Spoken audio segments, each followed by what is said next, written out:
Ito na ang hinihintay ng lahat dahil gusto ng lahat ng aking mga kakaunting followers. Siguro mga 10 sila. Mga 10 sila gusto ako mag-comment dito sa itim. Okay? Ang ibig sabihin pala ng itim, ngayon ko lang napagtanto sa aking buhay ay I trust Amy Marco. Ay Inday trust Amy Marcos. Pero bagong lahat, yung mga kakadating pa lang, lalo na yung mga late, mga rofer pa naman kayong mga late, i-click nyo na ang share. Click share. Now na, i-share nyo na to sa inyong mga e-groups at kung ano-ano pa habang ako'y kumakain ng tiramisu. Tagal ko na hindi kumakain ng tiramisu. Anyway, okay. Ano masasabi ko dito sa itim na ad? Well, what can I say? I think it's unexpected. I think I think it's expected. It's not totally surprising na magkakaganon. Um,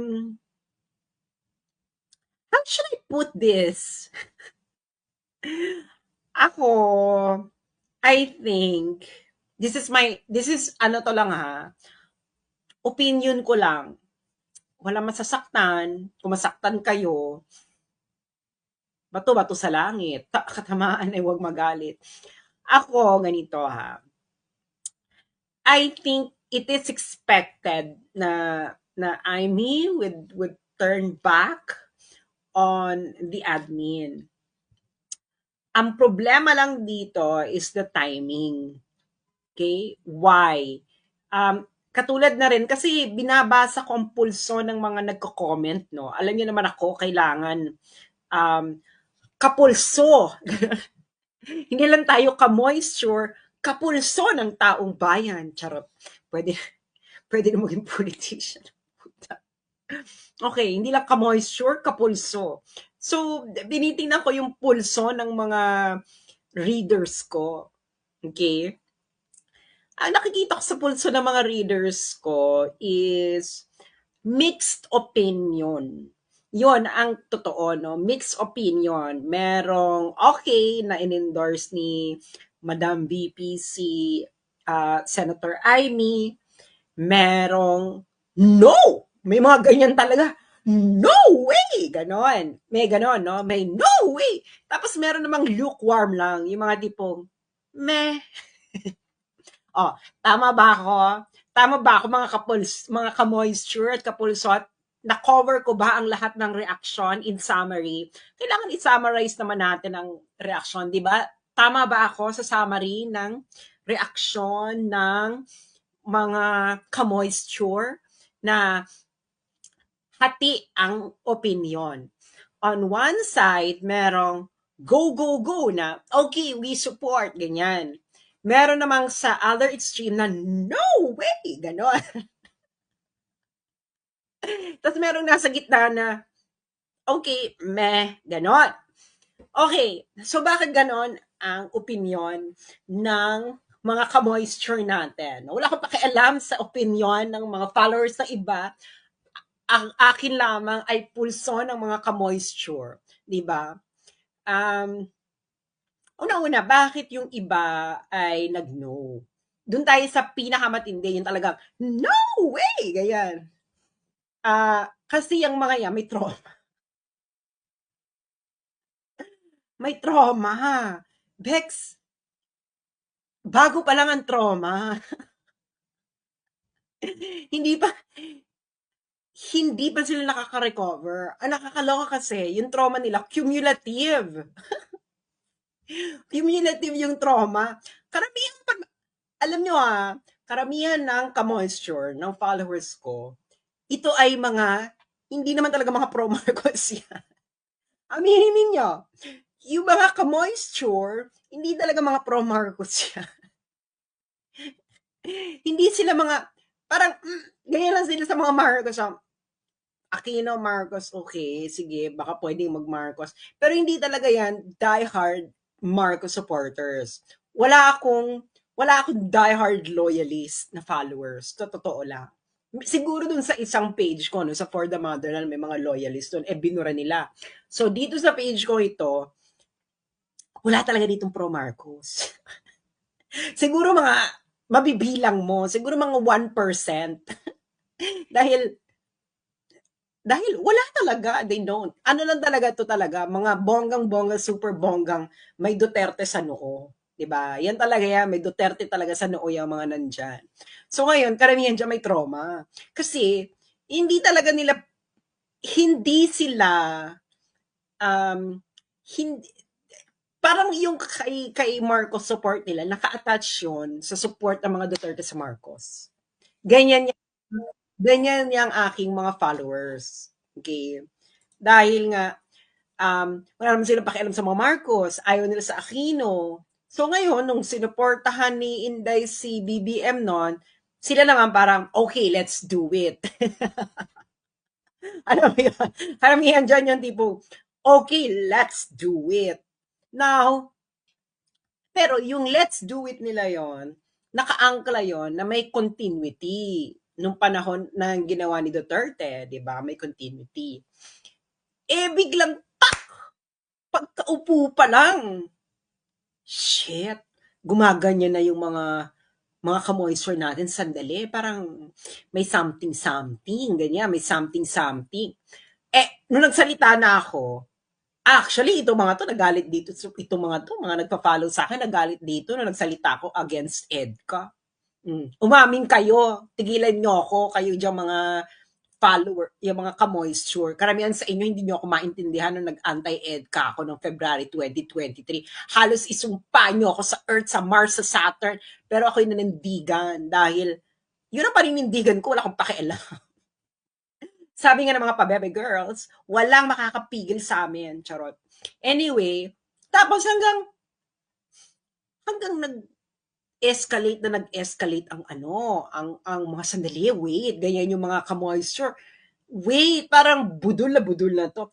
Hanggang nangyari yung kay OJC, yung kay Kibuloy, hanggang yung mga inilaglag nila dyan si Sarah dan sa confidential fund na sila nagbigay tapos sila rin yun ng usik. Parang, ha? So ngayon, itong mga ka-moisture natin, may trauma. Meron silang tinatawag na political traumatic stress syndrome. Gaga ka pala nabudol ka, syempre may trauma.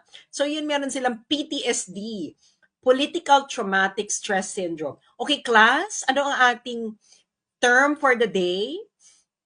PTSD, anong ibig sabihin ng PTSD? Ano ibig sabihin ng PTSD?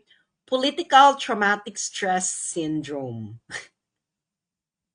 Okay, once again, political traumatic stress syndrome. So may PTSD pa yung mga yan. Okay? Ngayon, itong mga ka-moisture, I think January pa last year, na nagsasabi na, Amy, magsalita ka. Amy, magsalita ka. Amy, magsalita ka. Kasi, to be honest, no, alam naman ng mga ka-moisture natin na si Amy is mas bright talaga. Mas bright naman talaga ito sa kapatid niya. No? Ano ba ito sabihin ko? Naalala ko nung 2022 May, in-invite ako ng Ilocos Norte Tourism because they would like me to join a beauty contest ang binibining Ilocos Norte. Gaga. Inanyayaan ako maging isa sa mga board of judges. Ganyan.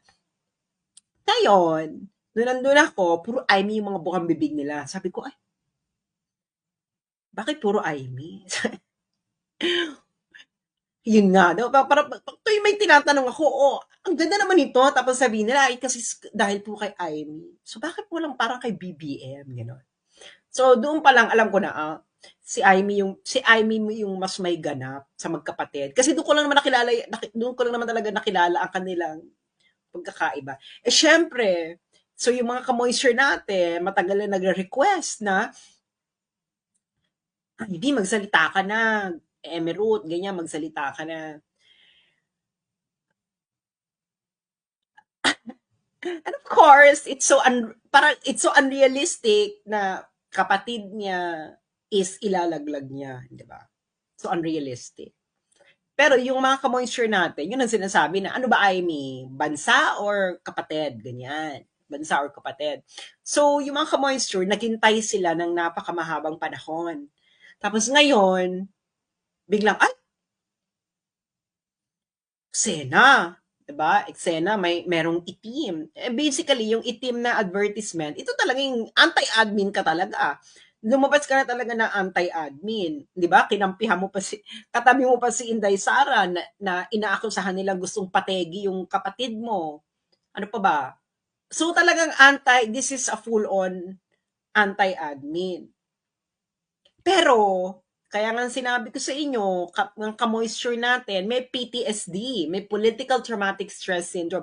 Kaya, ang isang sa mga hanay ng ating mga ka-moisture is, no way! Kahit i-endorse pa siya ni Inday Sara. So, yun yung isang one side ng ating mga ka-moisture. Ngayon, sa other side naman, yung mga, okay, yes, sinuportahan ni Inday Sara, let's do it. Itong sa other side, no, may PTSD rin. Actually, lahat naman tayo may PTSD, mga ka-moisture. No? Political Traumatic Stress Syndrome. Yung isa namang side, may PTSD rin yan. Kaso, ang iniisip ngayon nila, yung mga, okay, let's support Amy, ganyan, dahil supported ni Inday. Ang iniisip naman nila niyan ay, kasi nakita naman yung ginawa daw sa Senate, ganyan. And dahil supported ni Inday, go support. So yun yung mga, okay, let's do it. Okay, let's support. So nakita niya na yung dalawang side, no? Pero pareho yan may PTSD. Pareho yan may PTSD. Ang nakakaloka, 'di ba? Kung nagkaroon pa ng budol, I bet sinasabi ko sa iyo yung PTSD niya magti-triple. So yung mga nasa gitna naman, yung mga ganyan, nung lumabas sa endorsement, yung parang yung hindi naman sila against, hindi naman sila support to support, ano lang sila, parang Again, repeat after me. Sino yung ang reaction ay Isulat nyo nga dyan kung nasan kayong posisyon. Sa comment section. No way! Or yes way! Or Nasaan kayo nun? Gusto ko lang ng yung po is MEH. Gusto ko lang po kung nasaan ang ating mga viewers ngayon. Nasaan po kayo? Nasa no way or yes way or Okay. Okay. So may mga no way, may yes. Okay. May okay, meh. Diba? So yung ating mga ka-moisture, no? Binigay ko na ang full spectrum ng ating mga ka-moisture. Nagdidebate-debate na sila. Nagdidebate-debate na dyan sila sa comment section. Diba? Sa mga nakaraang mga posts, nagdidebate-bate-bate. Pero, ang ipapakiusap ko lang sa inyo, huwag po tayong mawawala sa goal. Okay?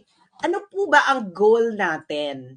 Ang 2025 election po ay ang tinatawag nating very strategic vote. Okay? Very strategic vote.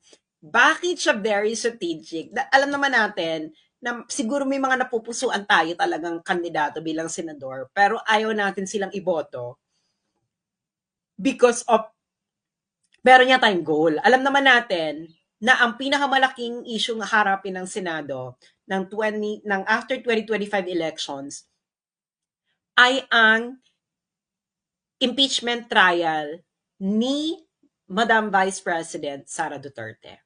So, ang goal natin, and I want everyone, ay kumuha ng papel at ballpen. Okay? Papel at ballpen, gagawin nyo itong kodigo. Gagawin nyo itong kodigo, ha? At kailangan sabihan nyo mga ka-moisture na ito ang ating battle plan. Dahil kailangan nating iparamdam sa mga dry skin ang kapangyarihan ng moisture. Okay, pen and paper, pen and paper. Okay, ulit-ulitin natin to, pen and paper, now din, para may kodigo kayo sa eleksyon. Okay, kailangan, ang una nating goal ay kailangan Duterte. Okay, kailangan vote straight Duterte. So, sino-sino sila? Pakisulat sa papel. Number 10, Jimmy Bondoc. Okay, number 10, Jimmy Bondoc. Uulitin ko. Number 10, Jimmy Bondoc. Okay, next. Next na isusulat sa papel, number 22, 22,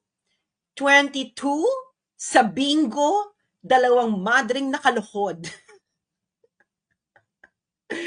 Bato de la Rosa. Yan, Bato de la Rosa.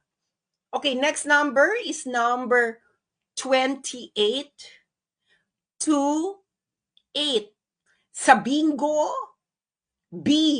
sa bingo, N, 28.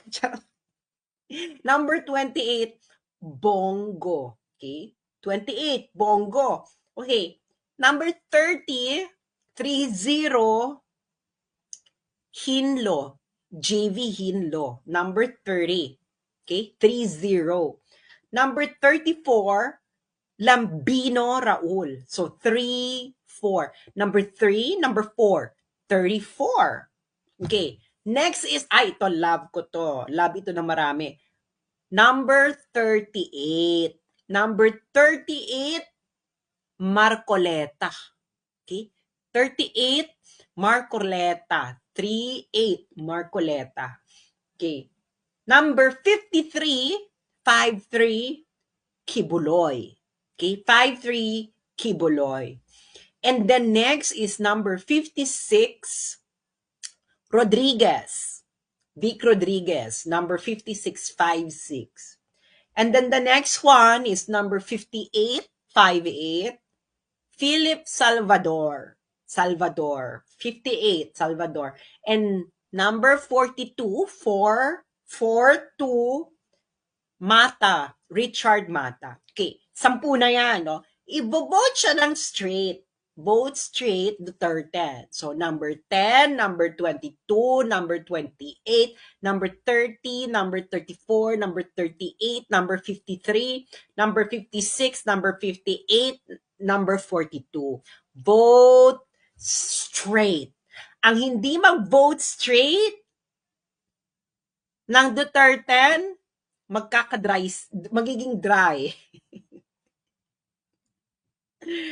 Strategic vote ito, mga friends. Okay. Siyempre, may missing.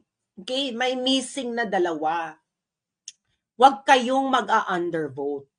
Dahil, pag nag-undervote kayo, gagamitin yun for cheating. Ganun ang eksena. So, sino ang mga plus 2? Bahala na kayo kung sino ang plus 2. Okay?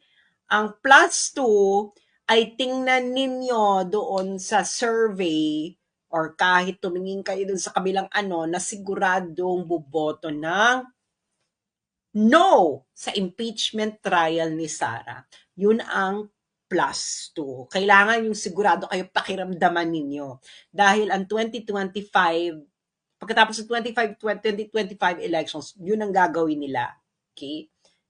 So, Duterte plus 2. Bahala kayo kung sino yung plus 2 na yan. This is the most strategic vote. Wala masyado ditong idealism. No? Wala dito masyadong ideal. Sa 2028 na tayo mag-idea. Hindi namin to kasalanan, kakamping. Kasalanan nyo to. Diba? Dapat kasi hindi pina-impeach si Sara. Malay nyo, in-endorse ko pa yan si at si Meron pa naman napupusuan sa mga kabilang candidates, mga dalawa. Or 3 actually. Kaso ay, hindi pwede. Pa-impeach si Sara, halata naman gusto niyang bumalik ng kapangyarihan. Walang idea. Kaya ngayon, walang idea. No? Mga ka-moisture, ipakita ninyo kung gaano ka ka-fresh ang inyong kamoisturan. Kailangan yung i-vote straight ang Duterte. Hindi po pwede. Kailangan vote straight Duterte, huwag kayong mag-iiwan ng blanco sa mga senador. Dahil ang gagamitin sa cheating. Sinasabi ko sa inyo, yung undervote na count, i-distribute nila yan. Okay? Kaya huwag kayong mag-undervote. 10 plus 2. Huwag kayong boboto ng kahit sinong kakamping. Huwag niyong iboboto ang mga kandidatong nag-uumpisa sa letter T ang apelyido. Kailangan Bongo should be number 1. De La Rosa should be number 2 in the counting. Ganyan na, Bongo, De La Rosa. Pwede naman De La Rosa number 1, pero ngayon kasi namamayagpag si Bongo eh. Okay? At wala dapat kakamping candidates ang pumasok. Tama na yan, na-i-flash na natin yung sa Inodoro. No? And I'm pretty sure yung kabilang parlor, dinadala naman nila yung Kiko Bam. Ayaw lang sabihin ni Kiko Bam na dinadala rin naman sila ng alyansa. Pero quiet-quiet lang kasi hindi pwede sabihin. Kasi pag sinabi nila, manuloka yung mga kakampis na, ay, bakit ka nagpapadala dyan? Wais din ang mga kakampings, di ba? Siyempre, para may option sila later on pag nagka-leche-leche na. At least sabihin nila, hindi kami nagpa-endorse dyan, ha? Tigilan niyo ako. Anyway, so ganun ang eksena natin. Ha? Mga ka-moisture. Duterte, uulitin ko, number 10, Jimmy Bondoc. Number 22, Bato de la Rosa. Number 28, Bongo. Number 30, Hinlo. Number 34, Lambino. Number 38, Marcoleta. Number 53, Kibuloy. Number 56, Rodriguez. Number 58, Salvador. Number 42, Mata. And then yung plus 2, bahala kayo dyan. Pero huwag kayong mag-iiwan ng blank. Huwag kayong mag-iiwan ng blank dahil pag nag-undervote kayo, gagamitin yan for cheating ng kabila. Kailangan let's make it hard for them to actually cheat. Okay? So, ganun ang gagawin. Huwag kayong boboto na kahit sinong kakamping. Yung mga nasa alyansa, kilatisin ninyo kung sino ang pwede nyo dyan gawing plus 2. Kung ayaw nyo dyan nasa alyansa, edi gumawa kayo ng iba. Di ba? Simple. Di ba? Pero, kailangan nating maging parang si Lumen. Maging wais tayo dahil ang mission natin ngayon ay kailangan hindi magtagumpay ang maiitim na balak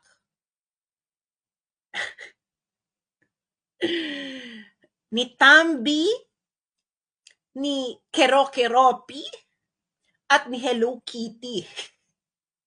Maraming salamat po.